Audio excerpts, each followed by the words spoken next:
Welcome everyone to another video in the PhysioNexus Biomechanics series. My name is Dr. Trent Harrison, and today we continue to discuss the hand and the fingers, particularly flexing and gripping. This channel is brought to you by PhysioNexus.org, the new physical therapy community and educational hub. If you want to know more about PhysioNexus, please either come visit the website or watch one of the tutorial videos here on our channel. If you're already a member, I'm excited to discuss cases and create more of the content you guys are asking for.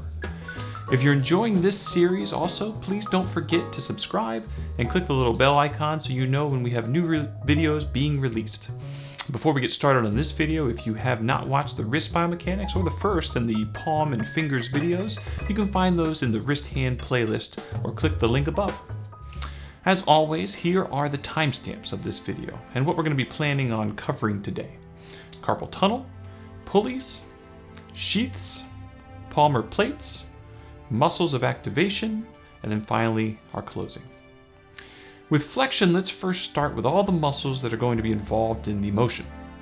Flexor digitorum profundus, flexor digitorum superficialis, your lumbricals, and your interossei.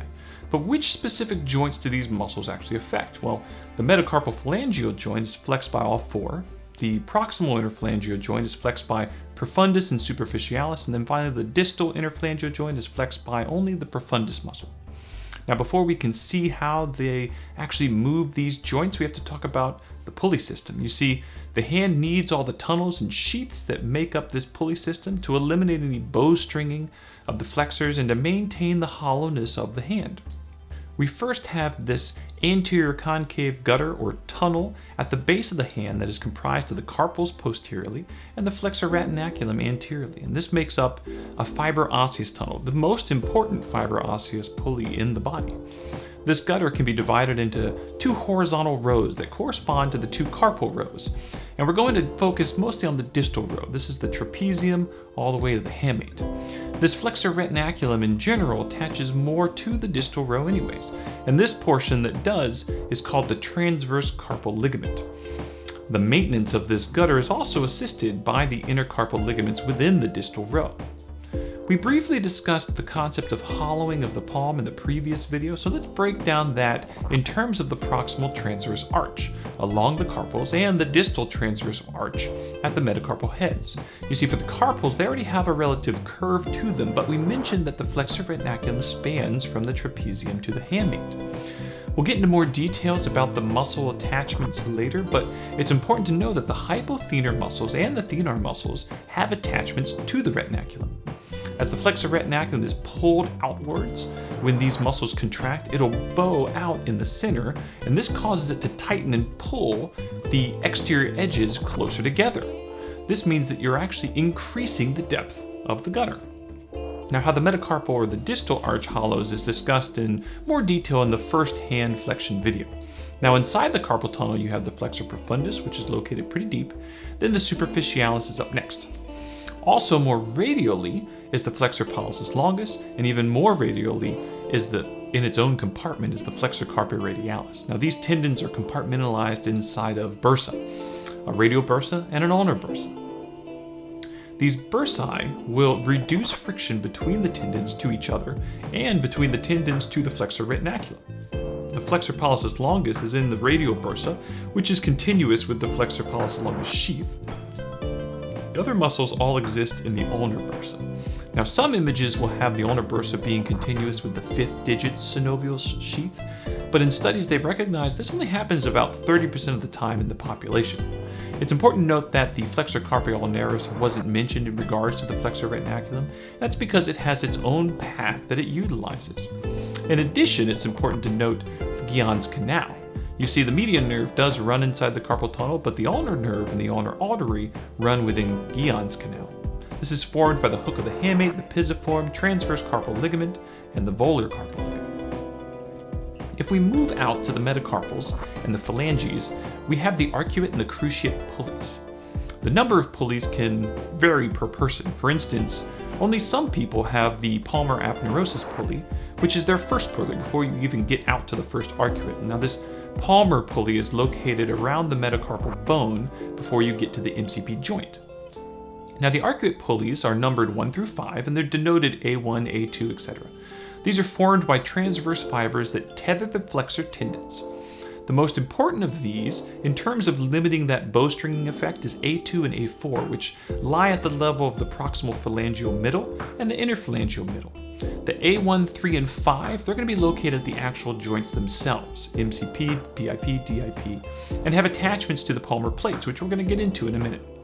So if you looked underneath the arcuate pulley and took a cross-section, what would be the layers involved of this fibro-osseous tunnel? Well, at A1, the deepest or most shallow part would be the fibrocartilaginous palmar plate, then the capsule attaching to the plate, fibers of the deep transverse metacarpal ligament, which we'll get into later, flexor digitorum profundus, superficialis, the flexor sheath that encompasses both tendons, and then finally the A1 pulley itself.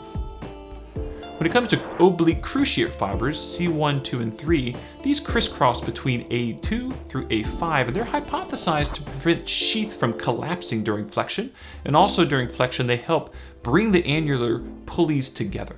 The word sheath keeps coming up, so we should probably touch on them as well.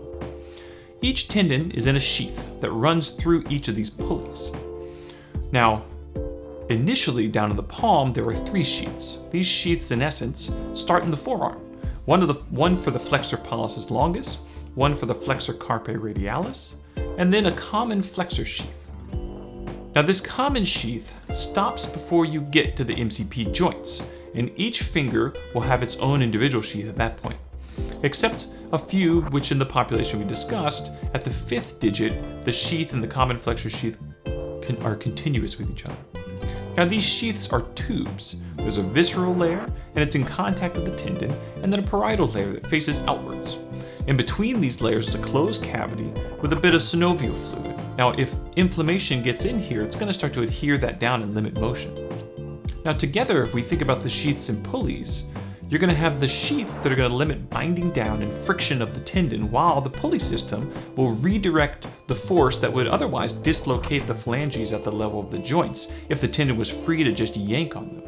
Now certain pathologies can disrupt this system, such as rheumatoid arthritis. Then this no longer works and results in anterior and proximal dislocations of the metacarpal heads. As a side note, the skin at all these creases, except the proximal crease, are in direct contact with the sheath, meaning a small laceration or even a bug bite could get an infection into the sheath technically. It's important to talk about the palmar plates.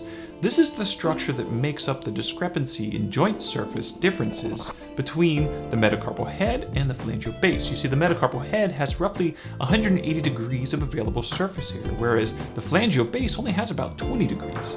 These fibrocartilaginous plates can be considered extensions or backups to the articular surfaces. They're also a really great design. You see, the anterior attachment of these palmar plates are small hinges. So in extension or neutral position of the MCP, the plate adds surface area and protects the anterior articular cartilage of the metacarpal head. Now, if these were bones and didn't have this hinge, this would mean you'd have no movement and deflection. But its brilliant design allows movement and offers protection while also increasing surface area for movement. So as you flex, the plate will stay parallel to the metacarpal and ride it down.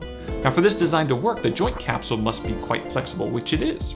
And the end result is that this structure is now able to resist different types of forces, two in particular, a tensile force in restricting MCP hyperextension via the capsular pull, and a compressive force when grasping items, as it will then protect the volar articular surface of the metacarpal head. The plates also have small sagittal bands that attach it to the extensor expansion and the communicus tendon, and this will help keep it up against the MCP joint. A secondary role that the plate provides is keeping flexor tendons from being caught and pinched within the joint themselves. Excellent, so we have our MCP joint and the general structure, and the structure works its way out into the PIP and the DIP joints, meaning that they also have palmar plates, they're just smaller versions. So the flexor profundus and superficialis now go into the sheath right before the MCP joint and pass through or under the A1 pulley in front of the palmar plate, and after that, on the other side, the superficialis splits into two slips, and the profundus goes in between it. Now this can be an area of issue. You see, The way these tendons get a blood supply with that sheath around it is going to be through longitudinal intratendinous vessels. They're also called vinculum brevi or mesotendons, and they're going to pierce through and deliver a small blood vessel. And the issue is that it doesn't encompass the entire tendon, so you have avascular zones or gaps of blood supply. The FTP actually has 3 around this zone, and 1 is right in front of the PIP. Superficialis then after this is going to attach itself to the interphalangeal bone, which means that it will flex the PIP joint primarily, but it also flexes the MCP joint. Profundus, however, keeps going distally to the distal phalange and crosses the DIP joint, meaning that it's going to flex all 3 MCP, DIP, and PIP joints. The profundus is considered more active of the two. Since it goes all the way to the tip of the finger, it's used for more fine motor control. The superficialis jumps in when flexor force is needed or flexion of the fingers with wrist flexion is desired. Superficialis can produce more force because it only crosses 2 of the finger joints. Also, when superficialis crosses the MCP joint, it is further away from the bone in the joint than the profundus, which gives it a greater moment arm. But make no mistake, neither are very good at MCP flexion. That's where the intrinsic muscles come in. But then superficialis is closer to the PIP, so it doesn't actually have as much of a moment arm there than profundus does. Now the muscles are still very much needed in terms of working together. Without superficialis, if you just have profundus during pinching, you might have an extended PIP joint while flexing the DIP. If you watched the wrist video, you'd know that we talked about flexors and extensors of the hand and the wrist. They have a lot of interplay together. They have an agonist-synergistic relationship. Let's highlight one of those concepts now. You see, if you extend the MCP joint, this is going to increase the length-tension relationship of both flexor superficialis and profundus. This means that superficialis becomes a better flexor of PIP joint when the MCP is extended, and profundus can then flex the DIP joint better as well. In addition to this, if the MCP and PIP joints are flexed to 90 degrees, then profundus is actively insufficient and can't really flex the DIP joint.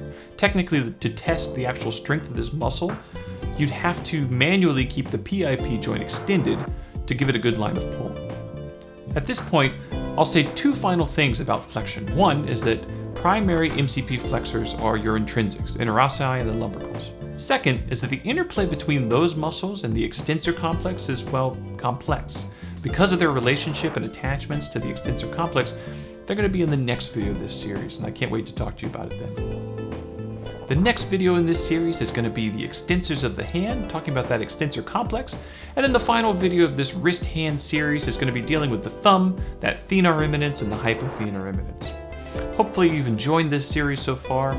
Please leave comments in the section below if you have any questions or critiques about what we're doing here at physionexus.org, or you can come into the website itself. Hopefully you join and enjoy some of the community and give us feedback there as well.